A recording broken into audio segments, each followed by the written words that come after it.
15-20 মিনিটের বৃষ্টিতে বসিলার রোডে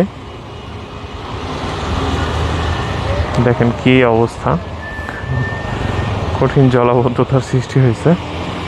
যদিও ওই সাইডটাতে এরকম হয় না, ওই পাশের সাইডটাতে এরকম হয় না, এই সাইডটাতেই এরকম হয় বেশি, কারণ এই সাইডটা একটু ঢালু। আর এই দেখেন আপনার মোহাম্মদপুরের সাইড থেকে সব পানি এসে আপনার এই সাইডে এসে জড়ো হয়, তো কিছুক্ষণের ভিতরেই পানি জমে যায় এবং একটা বিশ্রী অবস্থার সৃষ্টি হয়।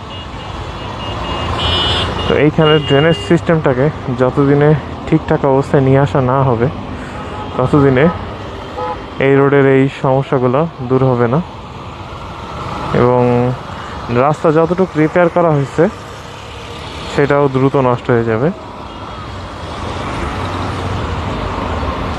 এই হচ্ছে অবস্থা আর কি।